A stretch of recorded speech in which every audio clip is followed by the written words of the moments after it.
tanah Cirebon yang kaya akan sejarah.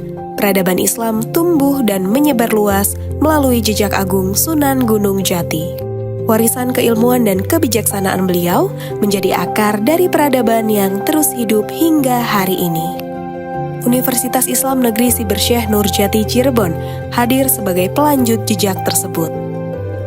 Sebuah universitas Islam berbasis siber yang memadukan nilai-nilai keislaman dan inovasi digital untuk membentuk generasi yang unggul, berakhlak, dan siap mendunia. UIN Cyber Syekh Nurjati Cirebon merupakan salah satu institusi pendidikan yang ada di tanah Cirebon. Kampus yang telah bertransformasi dari IAIN Syekh Nurjati menjadi UIN Cyber Syekh Nurjati ini memiliki berbagai jurusan yang ditawarkan. Salah satunya yaitu jurusan Tadris Biologi. Sebagai program studi unggul, jurusan Tadris Biologi memiliki profil lulusan diantaranya sebagai pendidik biologi yang islami, asisten peneliti, pengembang bahan ajar, pengelola laboratorium, dan edupreneur. Jurusan Tadris Biologi menawarkan berbagai program unggulan yang dirancang untuk memperkaya pengalaman akademik dan mempersiapkan mahasiswa dalam menghadapi tantangan masa depan. Assalamualaikum warahmatullahi wabarakatuh. Saya Evi Rofiati, Ketua Jurusan Tadris Biologi. Saya Yun Marioningsi, Sekretaris Jurusan Tadris Biologi.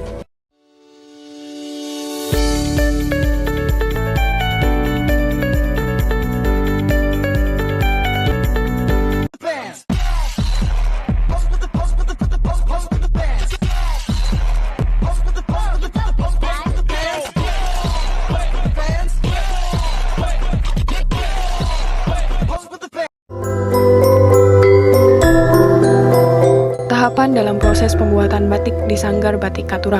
Yang pertama yaitu mengetel kain atau pencucian awal. Prosesnya, kain mori dicuci menggunakan tipol dengan tambahan minyak kacang untuk menghilangkan kanji, kotoran, dan lapisan pelindung. Mekanisme sains yang terjadi.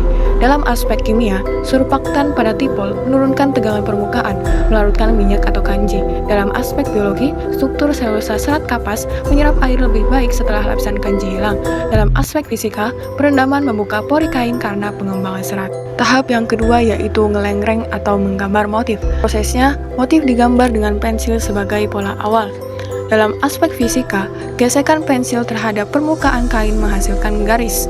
Dalam aspek budaya, motif terinspirasi dari situs budaya Cirebon atau disebut dengan motif kekeratonan seperti Megamendung, Wadasan, dan Keraton. Kemudian ada motif pesisiran yang identik dengan flora dan fauna.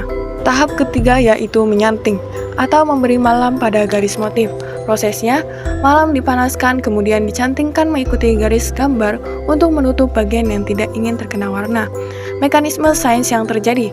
Dalam aspek fisika, malam mengalami perubahan wujud dari wujud padat menjadi cair kemudian menjadi padat lagi. Kemudian dalam aspek fisika, viskositas menentukan kelancaran aliran malam. Dalam aspek kimia, malam menempel pada serat kapas karena sifat hidrofobiknya, yaitu mencegah pewarna masuk. Yang keempat ada isen-isen atau mengisi detail motif. Prosesnya titik, garis kecil, dan ornamen detail diisi malam. Mekanisme sainsnya yaitu pada fisika, kontrol panas malam memengaruhi ketebalan dan bentuk titik garis. Budayanya yaitu detail memiliki makna sebagai simbolik, kesabaran, ketelitian, nilai estetika Jawa Cirebon. Kelima ada nembok atau ngeblok menutup bidang besar. Prosesnya yaitu bagian latar ditutup malam tebal sebelum pewarnaan pertama untuk melindungi area tertentu agar tetap putih atau tidak terkena warna pertama. Mekanisme sainsnya yaitu pada kimia, lapisan malam menjadi barrier, hidrofobik atau pewarna tidak bisa berdifusi. Pada fisika, perbedaan titik leleh membantu malam untuk menempel kuat pada permukaan kain. Yaitu ada pewarnaan atau pencelupan warna. Prosesnya kain dicelup ke dalam pewarna sintesis atau naphtol indigosol lalu dikeringkan. Pada mekanisme sainsnya yaitu pada kimia, zat warna bereaksi dengan selulosa pada kain atau reaksi Kapler, developer pada naphtol. Lalu pada fisika, difusi molekul warna masuk ke pori serat. Pada biologi, sifat serat kapas atau polimer selulosa yang menentukan daya ikat warna. Lalu pada bidang kimia, interaksi polaritas pewarna atau pelarut memengaruhi ketajaman warna.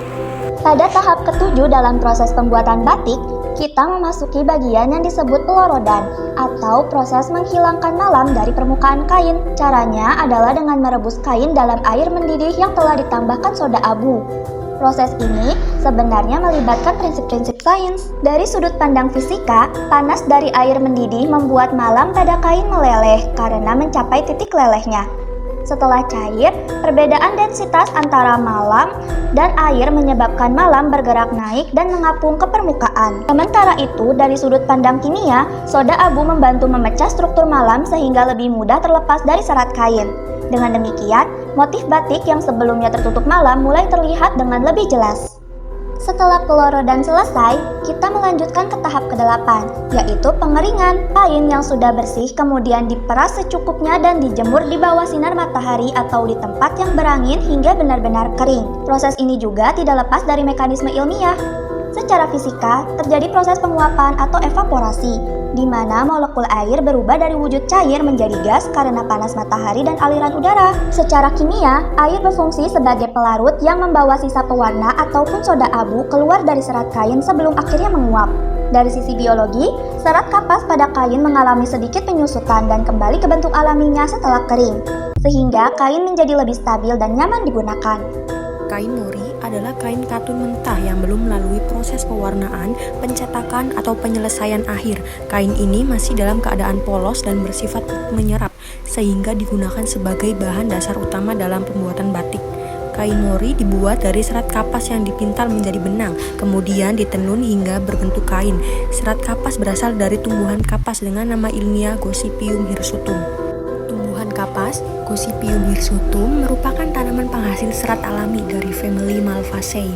Tanaman ini menghasilkan buah yang berbentuk bola, disebut bol, berisi serat putih halus. Serat inilah yang dipanen kemudian dipisahkan dari bijinya, dipintal menjadi benang, dan selanjutnya ditenun menjadi kain. Proses pembuatan batik di Sanggar Batik Katura menunjukkan bahwa kegiatan membatik merupakan perpaduan harmonis antara kearifan lokal dan ilmu pengetahuan modern, di mana setiap tahap, mulai dari pencucian kain, pencantingan, pewarnaan, melorot, hingga penjemuran, mengandung mekanisme sains seperti perubahan wujud malam, difusi zat warna, reaksi kimia penguncian warna, serta evaporasi saat pengeringan. Selain menghasilkan karya seni berciri khas Cirebon, seluruh proses ini membuktikan bahwa tradisi membatik memiliki nilai etnosains yang kuat, menjadikannya sumber pembelajaran IPA yang nyata, kontekstual, dan dekat dengan budaya masyarakat. Kalau sejarahnya sendiri, Batik Katura itu kan didirikan oleh almarhum Bapak Katura tahun 1974. Didirikan oleh beliau, Pak saya ya, itu Batik Katura itu. Sampai berkembang sekarang. Kalau untuk sanggarnya, untuk sanggar batiknya itu diadakan waktu tahun 2012. Jika kita melihat lebih dalam, kain bukan hanya sekedar bahan fisik yang diproses. Dalam Al-Quran, tepatnya Quran Surat Al-A'raf ayat 26, Allah menjelaskan bahwa pakaian merupakan salah satu nikmat yang diberikan kepada manusia sebagai penutup aurat, sekaligus perhiasan dan identitas. Artinya, pakaian memiliki fungsi lebih daripada sekadar pelindung tubuh. Ia juga mencerminkan budaya, nilai estetika, dan martabat manusia. Makna ini sangat selaras dengan batik, warisan budaya Indonesia yang penuh filosofi. Setiap motif batik memiliki cerita dan simbolnya sendiri, merepresentasikan sejarah, tradisi, dan karakter pemakainya. Karena itu, batik bukan hanya kain biasa, melainkan karya seni, identitas, dan kebanggaan bangsa.